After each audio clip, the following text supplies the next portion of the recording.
Good morning, evening, afternoon, whatever it is when you're listening to this. I'll pull the curtain. There we go. Almost. It's Gordon again, Gordon Causey.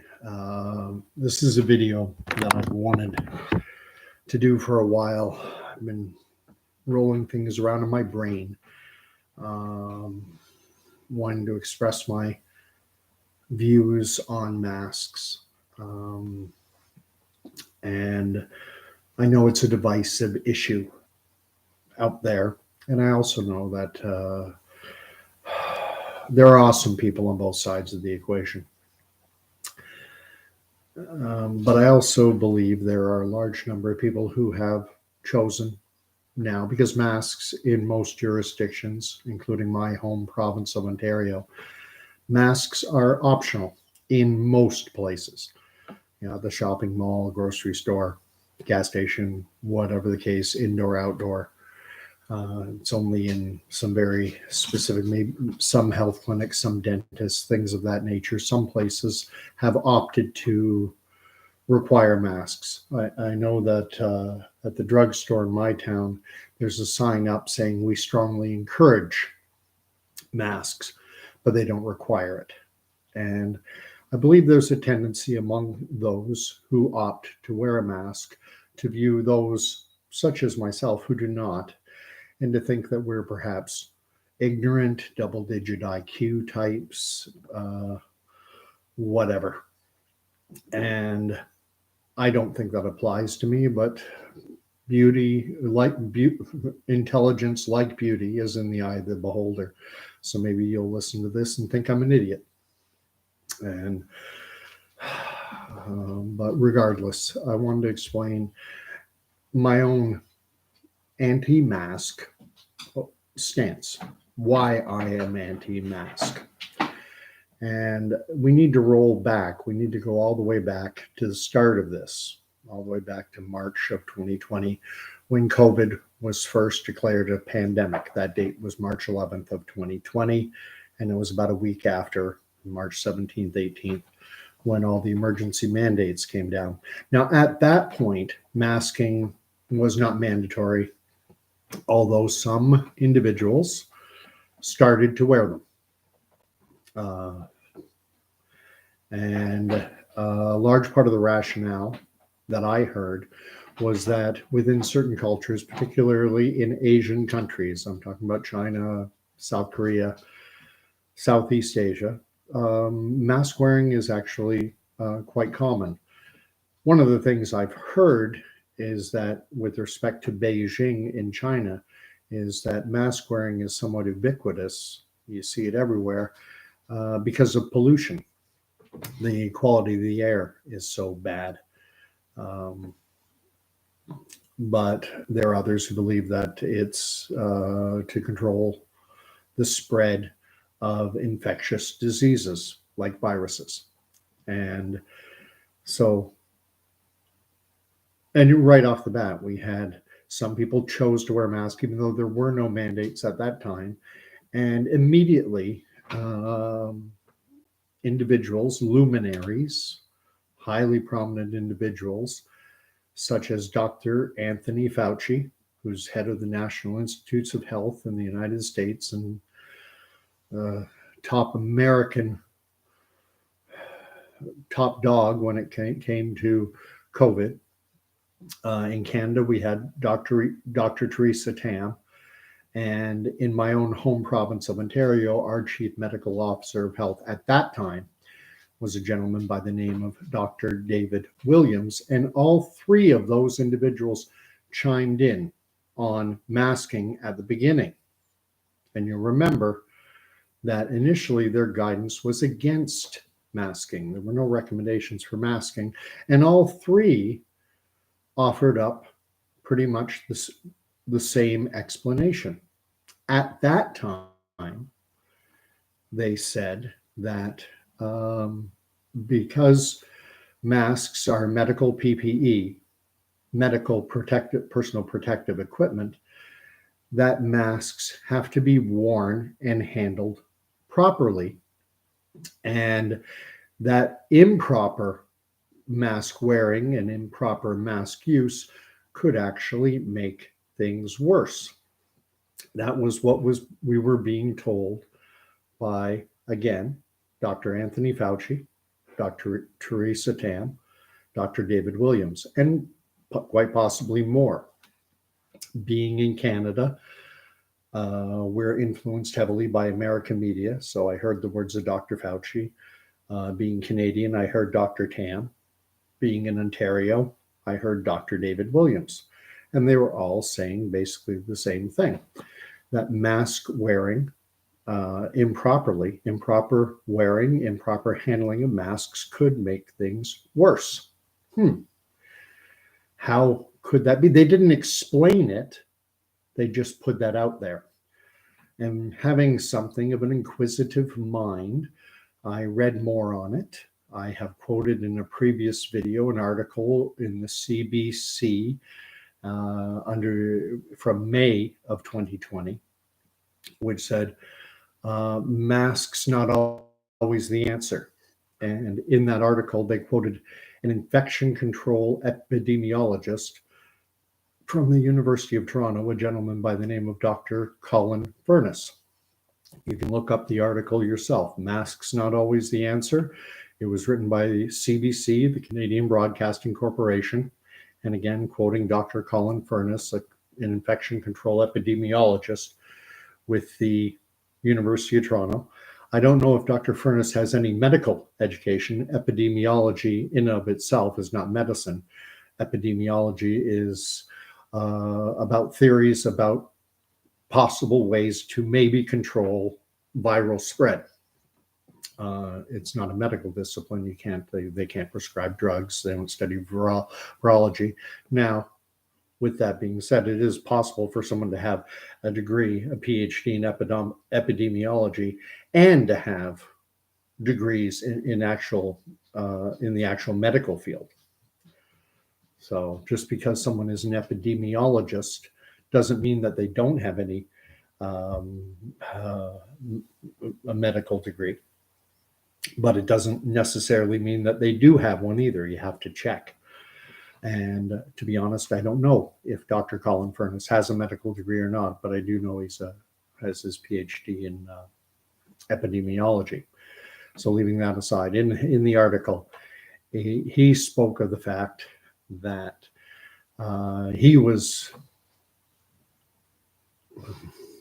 bothered by the fact that there was no one was talking about these facts, that there was a study done by an Australian team. It was published to the peer-reviewed British Medical Journal in 2015.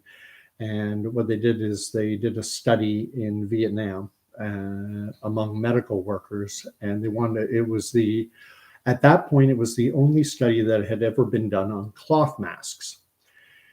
And what they wanted to find out is, are they safe? Are they effective? Are they dangerous? And what they found out is that study found out that cloth masks are dangerous.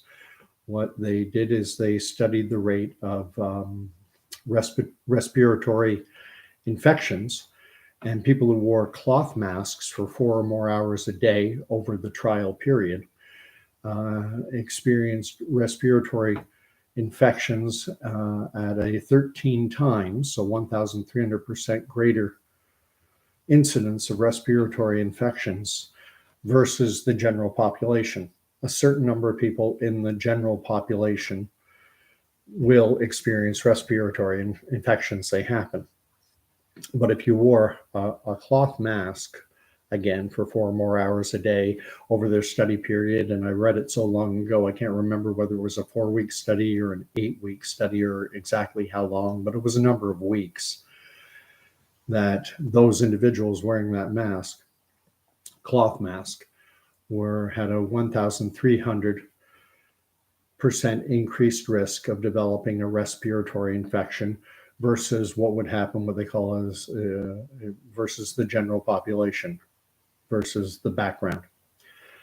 They found that people who wore a surgical mask, or in the paper they refer to it as a procedural mask, those individuals experience respiratory infections at a 200% increased risk, double the risk versus the general population.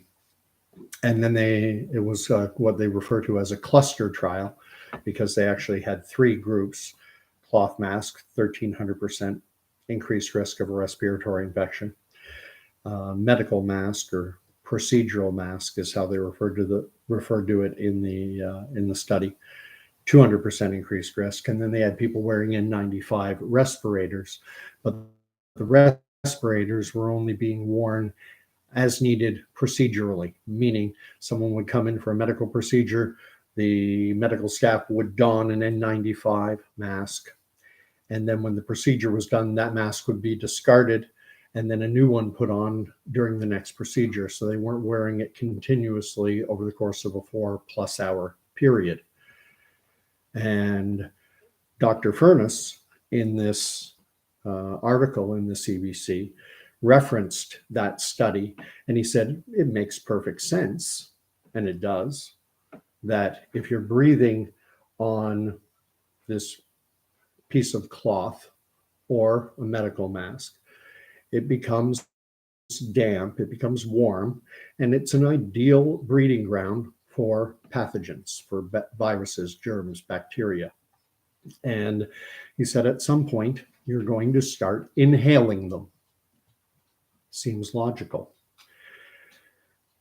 And so that, I didn't like masks to start with. They're a barrier to communication. We convey so much through not just our voice, but through our expression.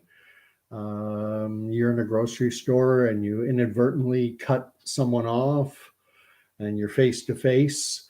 And when half your face is covered, it's hard to convey that, oh, my bad.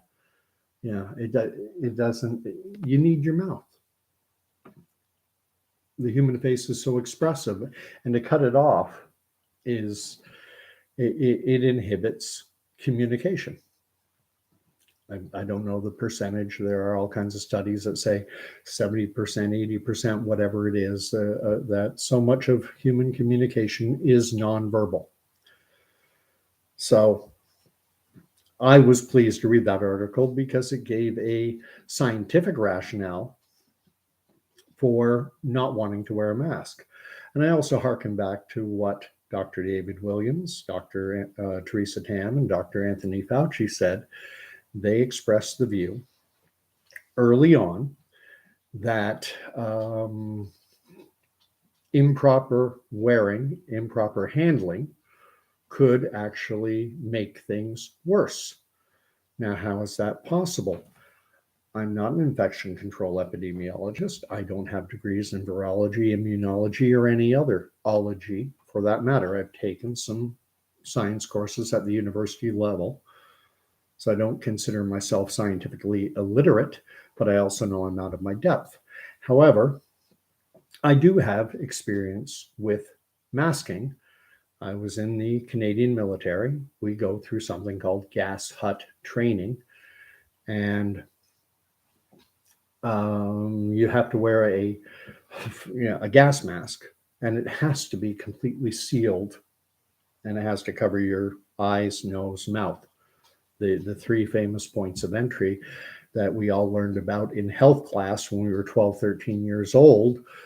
During flu season, they would teach you this: wash your hands frequently because you're constantly touching things, and then you wipe your eyes, you wipe your nose, you wipe your mouth, and you touch. And this is called cross-contamination. This is how people get sick.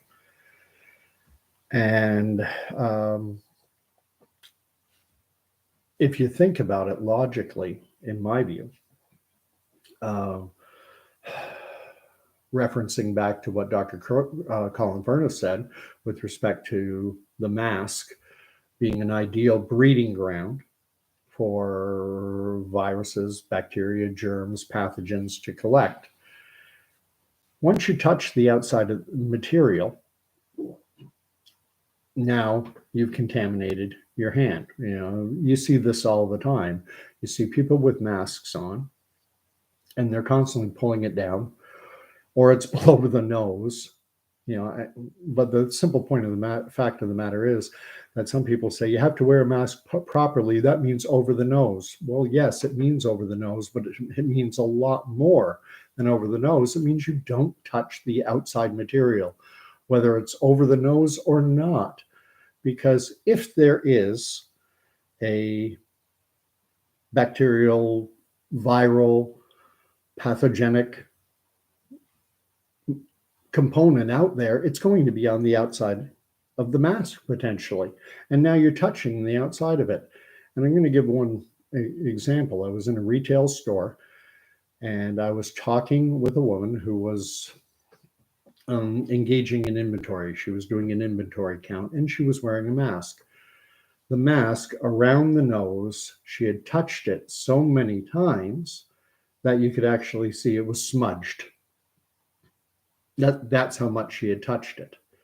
And while we had our conversation during a couple points, she wanted to make something clear. So she pulled her mask down so I could see her full face. And then she pulled it back up. And at one point I did say to her, as politely as I could, I tried to convey to this lady that, I understand, masks are a personal choice and everything, but they do have to be handled properly.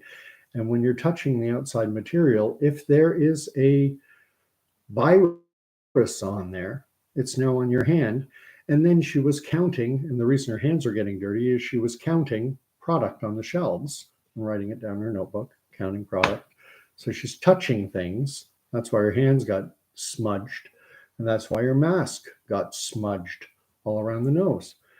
And so, and I'm not meaning to pick on this lady at all, because she represents 90% of the people I see out there wearing masks. Nobody wears them properly. Now, at the beginning, at the start, we were told that, airborne transmission, don't worry about it. No, this isn't airborne. This is respiratory droplets, basically what I'll refer to as spittle, to use layman terms. That fall because of gravity, fall to the ground within about 6 feet, 2 meters. Hence the keeping distance of 2 meters from everyone so that their spittle doesn't land on you. And then by the summer, it started coming out that, wait a minute. Some experts started to say, we think it's airborne. The guidance never changed based on it being airborne, because obviously for an airborne virus where the viral particles are less than a micron in size, and most of the cloth masks have that people wear, you can breathe right through them. There are gaps on the side and the top and the bottom. They're not sealed against the face. And so aerosols are everywhere. And it's well established now. You just pick up any mainstream article, even CTV, CBC, Global, NBC, ABC, CBS, Fox, all of them will tell you the same thing with respect to an airborne virus, that airborne aerosols, can linger in the air for hours at a time. They can travel 30 plus feet, depending on the humidity in the room. So now it's come out in Canada. A big deal is being made over the fact that members of the Sikh faith who are precluded from shaving, observant Sikhs, there are certain rules. I don't know a great deal about Sikhism. I know some. And I know that one of their requirements for if you're an observant Sikh is to never shave your hair or your face. So a man always has a beard, and the turban, the hair is always folded up under the turban. And what's happened is there are a large number of Sikhs who have been working in the security industry, and now certain employers have made mandates that N95 type masks have to be worn properly. coming from the military and having gone into a gas hut where you go in and it's basically tear gas that is spread around. They take a little hot plate, put a frying pan on it, put these little tablets, and it's basically tear gas that circulates. They have a fan blowing so that it blows all around the room. And as soon as they do this, they yell gas, gas, gas, and then everyone has to, I forget the amount of time. I think it's 7-8 seconds or maybe only 5, where you're to pull your gas mask out of the handler, hook it under get over your face, then you blow out, and then stick your hand on the filter, which I believe is a charcoal filter, and then suck in as hard as you can. And then that puts the rubber seal so that it is tight against your face and nothing can come in, nothing can come out. During one such training, I did not get it felt sealed, but it wasn't. There were gaps. I have a bit of a elongated face, and the masks are basically one size fits all. They're small, medium, and large. You're one of those 3. There's no custom fitting. And the instructor said, with your face type, shape, being somewhat elongated, it quite often the seal isn't made yet to make sure it's right under the chin. So anyway, I had to go out and redo it, because what happened was even just that little teeny tiny gap that was there, imperceptible when I sucked in, I thought I had sealed it properly. Even that tiny little gap, and I was choking. My nose was running like Niagara Falls. My eyes were red and watering up like crazy. I was coughing up a lung, and that was just a teeny tiny little gap. So the employer in, I think it's Toronto, but it doesn't matter because this has gone somewhat viral in today's world. The employer is requiring proper masking procedure, meaning, and this was true in the military too, the military, you are allowed to have a beard for the last 3-4 years. They got 2 or 3 years anyway. They got rid of the no beard requirement, clean shaven requirement. And even then there were certain individuals who had what were called shaving chits. And that meant that they had developed a skin condition or something, and that they were given an exemption from having to be clean shaven. So certain guys would have beards, and they would be told, regardless of them having this chit, this exemption, this medical exemption from having to shave, when they went for gas hut training, which was required every 2 years, I think it was, then, suck it, the military term, suck it up, buttercup, you're going to shave regardless of what it does to your skin, because this is required. Well, what's happening now is this employer is requiring no beards, because you can't tightly seal an N95 to someone's face if there's a beard there, obviously.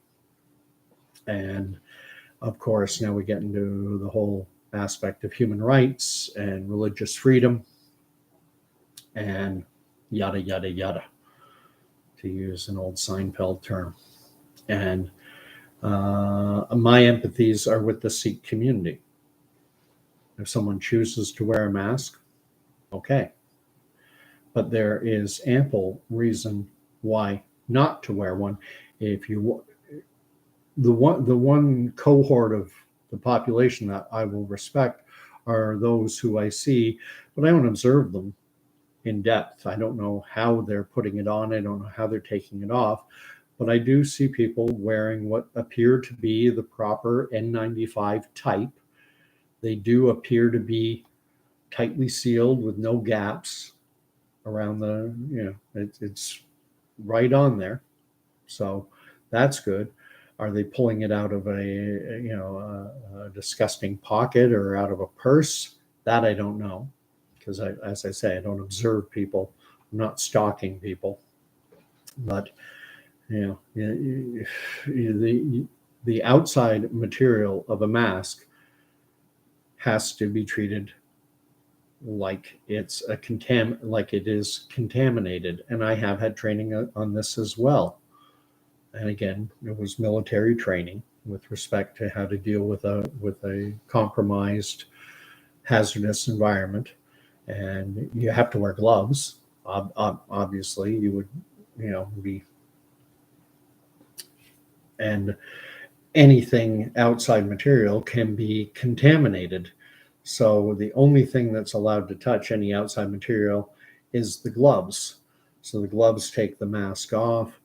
If there's gown or whatever the case, shield, whatever, the gloves stay on. The last thing to be removed are the actual gloves themselves, and it has to be done in a meticulous manner so that your actual skin doesn't come in contact with the outside of the gloves. And so I speculate. I consider it an open question. It's moot. It's impossible to know the answer, but because we didn't do it. But would things have been worse without masks, or would they perhaps have been better? Have masks made things worse? I referenced the woman who was doing inventory at the store that I had a conversation with, constantly touching the outside, pulling your mask down, and then touching all the product. That brings up the question of fomite transmission. And they have found that the virus, they've done studies, but we're still learning. I mean, this was I was reading an article in reference to monkeypox. And there's a tendency now to say, well, monkeypox has been around for 40, 50 years, and it's a well-known virus, and it's not the same as COVID because we know this one's been around. This is not a novel virus, but there is still tons we do not know. They don't. Some experts, just go through mainstream legacy media, and you will see stories contending that monkeypox is a viral aerosol or airborne, to use another term. And you'll have other mainstream articles saying that it is not. They don't know. We have differing opinions from differing experts. Welcome to science, especially the science of anything that isn't known. I did a video on this a while ago over the fact that people love to hear that the science is settled. They love to hear an expert authoritatively state that the science is settled. Science is very rarely settled. Some settled science, I'll give the same examples I gave before. One is the freezing point of water is 0 degrees Celsius. That's settled science, and it doesn't change. The freezing point of water is 0 degrees Celsius today. It was 0 degrees Celsius 1,000 years ago.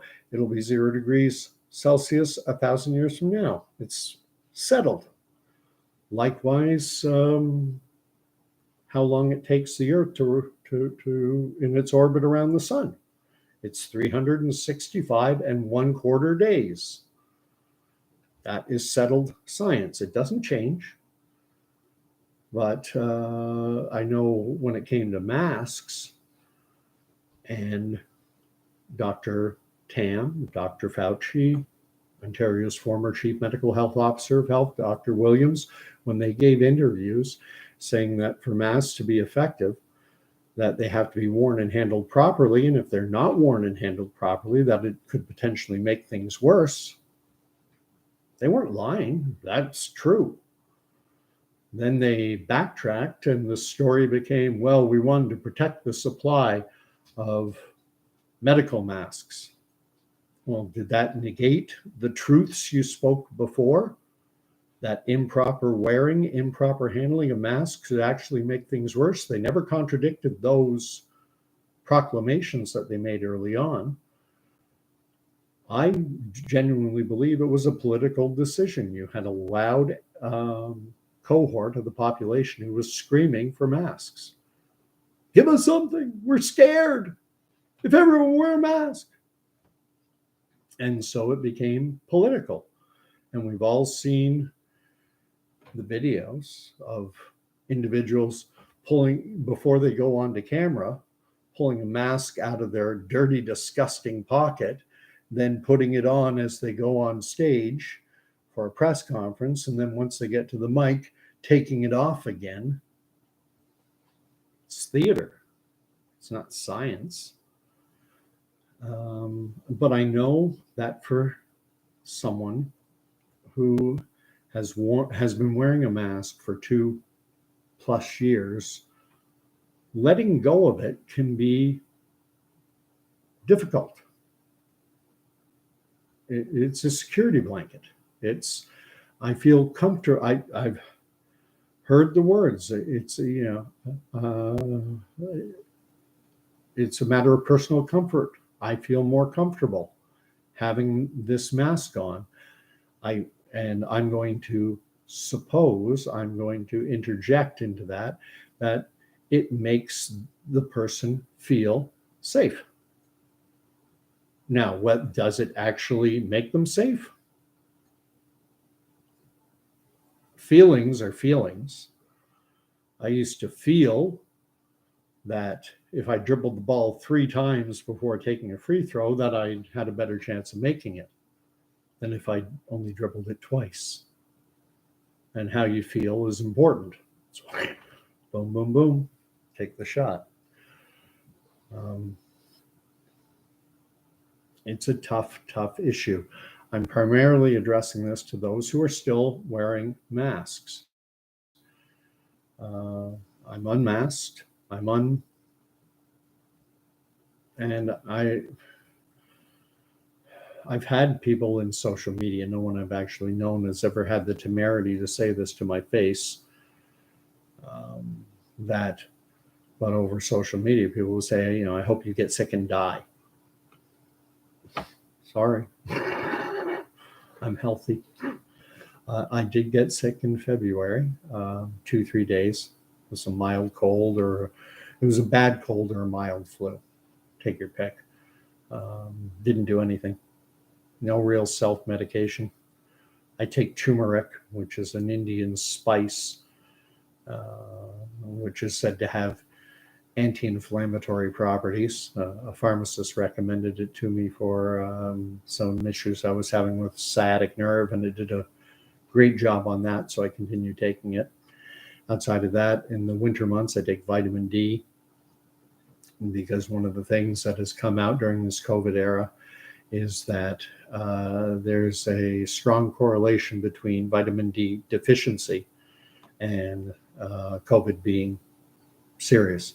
And I think it would be vitamin D deficiency would be a contributing factor to anything being more severe, because apparently, according to all the reading I've done, vitamin D deficiency is a major component in weakening an individual's immune system. The primary source of vitamin D, from what I understand, non-expert guess, but from what I've read, it's the sun. Hence why I said in the winter months, why I take the vitamin D supplement. It's also the reason I believe that in certain jurisdictions, I remember it came out in Louisiana, that dark-skinned individuals, blacks in Louisiana, as well as in Sweden, were disproportionately more prone to having severe COVID, to COVID being serious and potentially fatal, than among lighter-skinned individuals. And one of the reasons postulated as a possible reason was that because when Black individuals are living in northern latitudes, they don't absorb enough, because of the melanin content within their skin. They don't absorb enough. They don't get enough vitamin D. And so vitamin D deficiency is far more likely to happen among those with darker skin than those with lighter skin. And I'm not an albino, but I'm close. So I figure that during the summer months, I'm getting plenty. In the winter months, obviously, the days get shorter, the sun gets less, and you sure as heck I don't go out as much. I don't ski, and I don't do ice fishing. And I like to be inside it when it's cold outside. So that's my video. If you have any criticism, please share it away. All I ask is that it be respectful in tone. I know that there was a study done in Bangladesh, and I believe it involved 200,000 to 300,000 people. Now, it has been criticized by the scientific community in the peer review process about, problems with methodology and such. And you get that with every study. No study is ever going to be perfect. When the study was done in Australia that showed that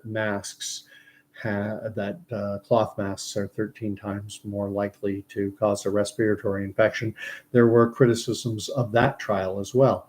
And what will tend to happen is individuals will find a study that confirms their bias, and they will ignore any of the criticisms. But another study that contradicts their bias, they'll point, oh, well, look what it said in the peer review process. Look at the flaws. Look at the suggestions for further study. Da, da, da, da. Pretty much every study. The best science is when it involves replication.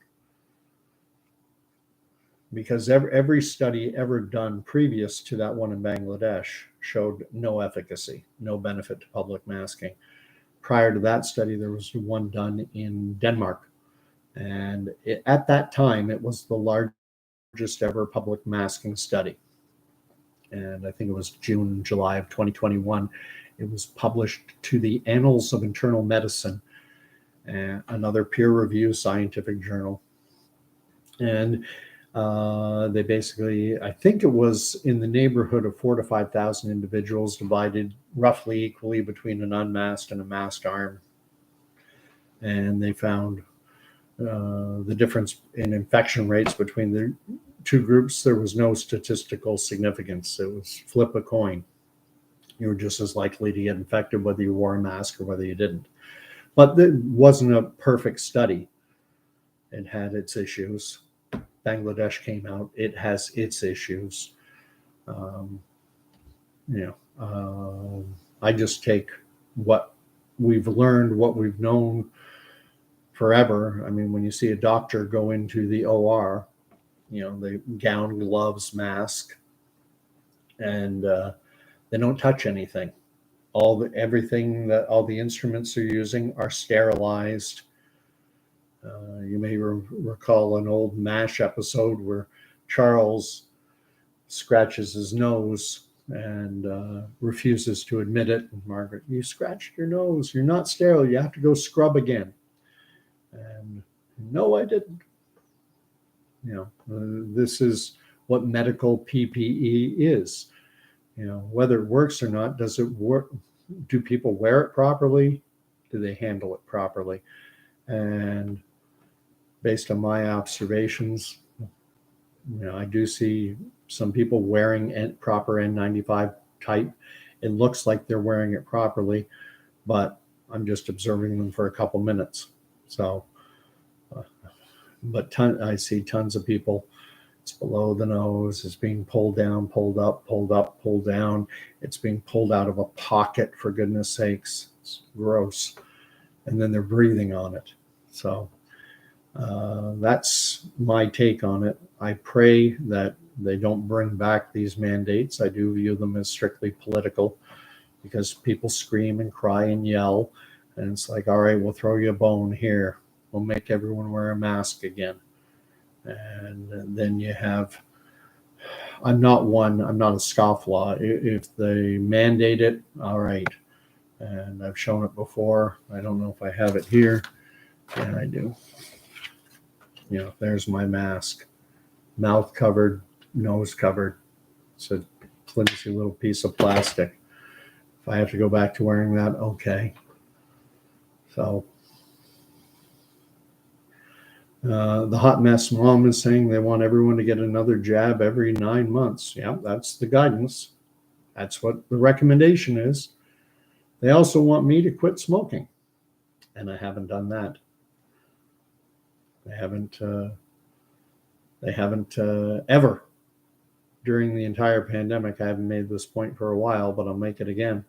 During the entire pandemic, when schools were shut, when churches couldn't gather, when businesses were driven into bankruptcy, when people lost their homes, there was so much pain and misery in the world, but we need to do it for health.